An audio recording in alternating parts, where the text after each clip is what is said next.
This is part of your first week discussion under business ethics with accordance to society and the development of the community. First, before we go and understand what is the application of ethics in our society, we have to know first the role of every business in the economic development of such country or community. What are those that we are actually talking about? We have to define first what is actually a business. A business, for my ABM students and for my college students who's under BSBA, as far as I know, majority of them had memorized this. Business is an organization that provides goods and services to earn and maximize their profit. Okay? It is an organization engaged in producing and selling, making profit, whether it's goods and services that the consumers would need and would want. So needs and the wants are two different cases that implies the desire or to satisfy your consumers. The key points when we talk about business is that we always think about goods and services. Okay? As we talk about business, always starts at profit. An example of just like what we have right now in every business, before we think of what we do with our business, we first think of, in Tagalog, magkano ba kikitain ko rito? If ever I start this business, for Filipinos, laging ang inuunang iniisip, magkano ba ang kikitain ko? Next na lang, to follow, is the consumer's satisfaction. And then third, on the priority, is that how the product should be made. But is it ethical? Right? Let me clarify first. What is a goods and services? Goods is a commodity. It's a physical, tangible item that these consumers purchase to satisfy their demands. Okay? Goods, when you say tangible, these are goods that can be held, can be touched, nahahawakan in Tagalog, or something that you can keep, purchase. All right? Second on the list is what we call a services. It is an activity that benefits the consumers or the other businesses. For example, it is an intangible product. For example, is what I am doing right now. I am teaching you, I am explaining to you, and I am being paid to do such jobs. Another examples are those who work under construction, yung mga laborers, the accountants, the managers. They are paid, but they perform specific services. Okay? Now, these are some of the activities of the business. Number one is again to create products and services. The market should be attracted to those products. That's why we have what we call advertising. We what is the term for that one? We inform the consumers that there is an existing product such as this one, or there was an upgrade regarding that specific product. A good example is what we call the iPhones. Nowadays, iPhone 6, iPhone 7, iPhone 8, or whatsoever is no longer being marketed. Why? Because there is now an Apple 12, I'm not sure of the brand, but there is an Apple 12 already on the market that is being offered to their consumers. Another thing, another activities for a business is that they account for financial transactions, right? That is under the accounting department. They also have the hiring, the training, and the evaluation of their hired employees. Those are what we call a specific job description of the HR department. They require financing, such as capital, and they process information. Okay? So these are some of the activities known under businesses. Now, management functions, these belong to the managers, the ones who make decisions for each organization. Number one on the list is that they plan. What is it that the company needs to accomplish? We're talking about goals, reaching their success. Nowadays, it's very hard for the managers to decide what to do with their organizations. Why? Because of the pandemic, our world, our country, and the rest of the world is undergoing. We acquire the people, okay, to operate the business. There are the ones who owns the business, and there are who manages them. The managers also organize the resources.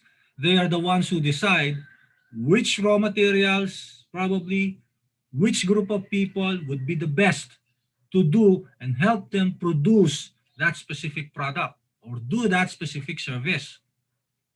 They guide the people to operate the business and they monitor the progress. Whenever you are under an organization, progress must always be your number one um, option. There must always be progress. And that progress must be upward, not downward.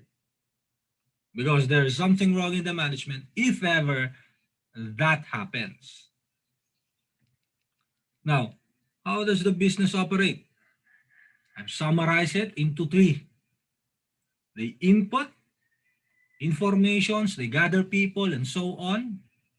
The process is now creating that specific service or idea they talk about, they collaborate, and so on. For manufacturing, they are now building with the raw materials or whatever that they intend to do. The output now is the final product sold to the market. Now, you notice there is an arrow going back from output to the input. That is what we call feedback. And those are feedbacks from your consumers. The consumers now tell you, would inform the companies and the organizations, the product is still lack something like this. They need improvement with regards to this. The process, again, the information will go back to the input and then they will reprocess. That's why on the phones that we have right now, for example, we have different varieties depending on the needs of each individual or consumers. There are those who satisfied with just one camera, with 5 inches screen most probably. There are those who seek 7 inches and so on. That is how you operate a business. Now, considering now that you intend, or these people intend to have what we call establish a business, there are 4 factors that they need to consider. What are those? They are land, labor, capital, and entrepreneurship. I think you've already had this in your economic subjects. What are these 4? Land, talks about the natural resources, okay, that every organization must have. Labor is about the manpower required for that organization to work.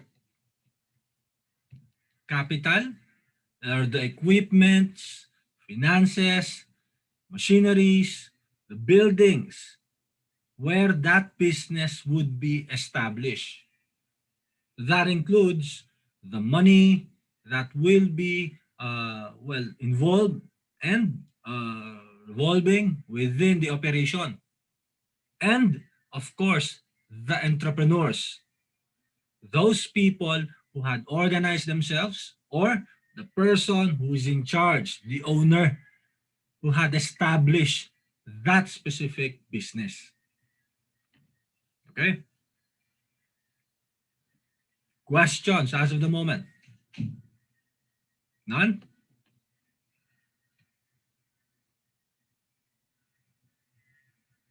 All right, we proceed. Excuse me. Now, when we talk about business, it is always, especially for Filipinos, and we have to admit, we cannot risk a business without thinking of profit. What is a profit? It is the amount of money remaining after you had deducted the expenses, the cost of producing such products. Okay? And there are those for corporations who divide the profit within his employees or laborers. And we call that, every end of the year, we call that dividendo, dividends, profit sharing. All right? Now, the economic system is composed of, well, different types of businesses. I will discuss to you a summarized explanation of each type of economic system for you to just understand what is it that operates within our country. Now, what is an economic system? It is a method of a society uses to allocate its resources and meet the needs for the goods and services. In creating the goods and services, there are what we call the types: the capitalism, the communism, and the socialism. What is a capitalism? It is an economic system in which both the factors of production and the business are owned by private individuals. Here, we call it free trade. People, even the smallest type of business, can be owned by individuals, private individuals. Okay? The government on this type of business, on this type of economic system, is not involved. You do what you do whatever you want. We do not care as the government. Private enterprise system is usually uncontrolled. They do what they just want, I mean. Okay? Principles or the rights of the private enterprise system is that they have the right to own a specific property, even though they are foreigners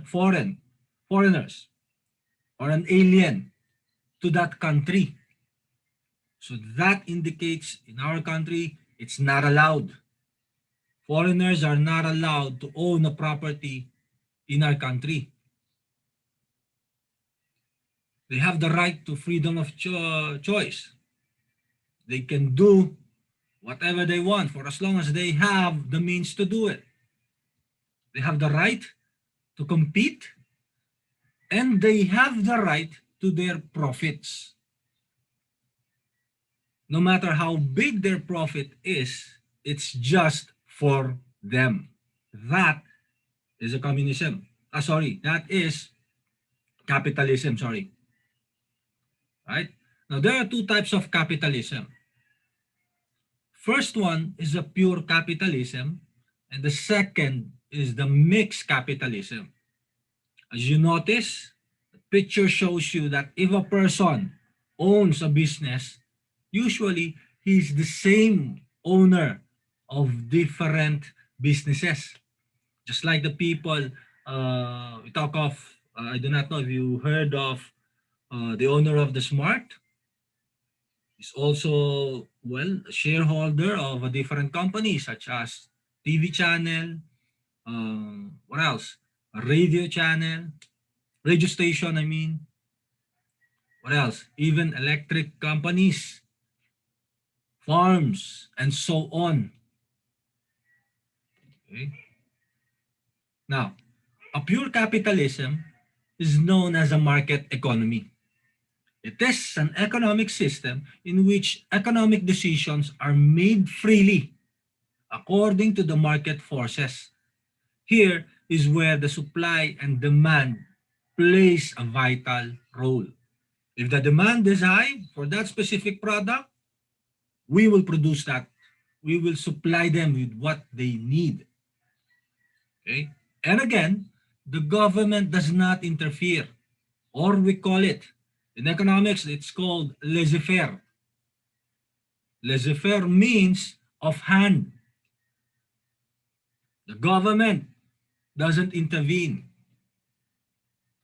When you talk about mixed capitalism, it is an economic system based on the market, what is this?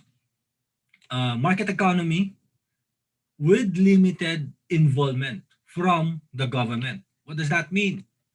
Meaning the government now impose tax. Okay?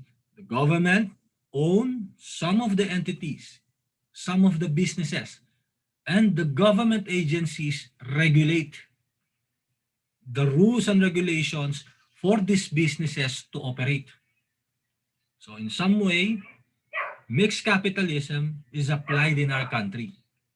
The government involves employer-employee relations.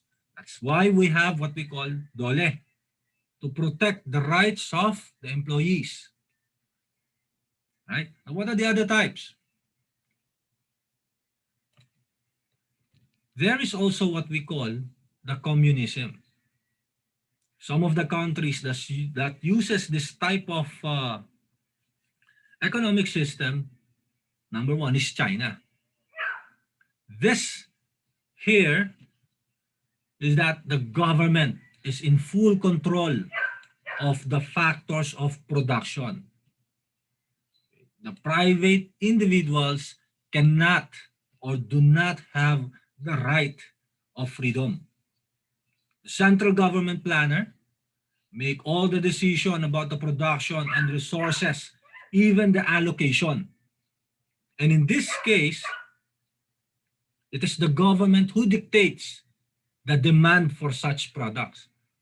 For example, they even if the market requires a lot of cell phone to be produced in their country, when the government tells these businesses that they need to focus on production of cars, the businesses cannot produce cell phones, even if the demand for that product is high. Okay? So there's no competition. It's just the government who decides for everything. Now, the socialism is an economic system in which the government controls the operation and directs it. But the private individuals is also existing. So the government can control some of the businesses and the private individuals can also control some of them. Okay? But majority of the decisions still come or came from the government. The industries normally under the control of the government. Okay? So, but here in this case, there are private individuals. If the demand for that cell phone, for example, is high, they can somewhat include that in their production. Now, here, the mixed economic system here is where both private and government ownership, production in goods and services are provided. There is more than one economic system existing in this country. For example, in the northern part of our country, there is what we call socialism. In the southern part, there is what else? Communism, or somewhat the government is involved or the one who's dictating the products to be manufactured. That is what we call mixed economic system. Okay? The performance of the economic system is actually measured. That is business. Everything can be measured. And we measure them according to what we call timeline and number of products produced. What are those? First on the list is what we call the gross national product. What is the gross national product? It is the products produced, for example, in our country, from north part of our country to south part of our country, the total number of products. For example, we're talking about banana. From north to south, east to west, our total produced product is 1 million banana. 1 million bananas, I mean. That is our national product. But when you talk about gross domestic product, there is a timeline involved. What does that mean? It means we're still talking of the total product from north to south, east to west of our country, but we're talking of a specific fiscal year. When you say fiscal, operational year. So that is from January 1 to December 30 or 31. Right? How many bananas did we made? So we had created at least 900,000 bananas from January to December. That is your gross domestic product. All right? I hope that is clear. Now, every businesses existing in the country, we have almost, we just have, well, I think 2 or 3 more slides. 2 more slides, I think. To measure the life of the people living in a specific country, we call that the standard way of living. What is a standard way of living? It is the degree of material wealth of a specific country. When you talk about here in our country, if you have at least 100 pesos, you're earning 100 pesos per day, do you think it's enough? Would it be enough to provide your needs for that specific day, for your breakfast, for your meal, lunch, dinner, merienda, and so on? Would that be enough? Okay. For some countries, they measure that. Okay. It shows how well an individual is doing to satisfy his or her needs for goods and services. A final measure of economic performance is what we call productivity. Okay?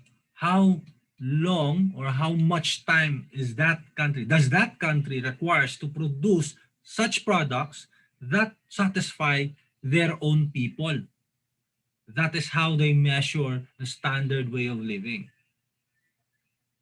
Again, for example, here in our country, for you to survive, you must earn at least 500 pesos per day. And that amount of money is just for a single person, not married, and so on, without relatives involved. For a family man, you need to earn at least 1,000 pesos per day. And that is what we call productivity. But for productivity, this number of people requires number of food produced for that country. So do they satisfy them? It is the amount of outcome or a given demand. Now, the business today, majority of them requires projections. And these projections are what we call businesses focused on their tomorrow. Number one is what we call the one of the thing that they consider is that the environmental protection. Businesses nowadays are required to do recycling, protection of our environment, their interdependence. They can negotiate business abroad, international business competition, global market. They can sell their products abroad, just like the countries of Korea, those who produce the Samsung cell phone, for example. That is a business competition, international, I mean. The quality of their products. Nowadays, family and work must be involved. The cultural diversity. You work with different nationalities. The technological changes, the advancement of technology and application, productivity, as I mentioned earlier, and the social responsibility. Business must be able to influence the community for them to also progress and be developed. Okay? Now, why do people need to study business? They have an impact to the life of the people surrounding them or who works for them. They have the career choice, and they have what we call the right to own businesses. Okay? Questions?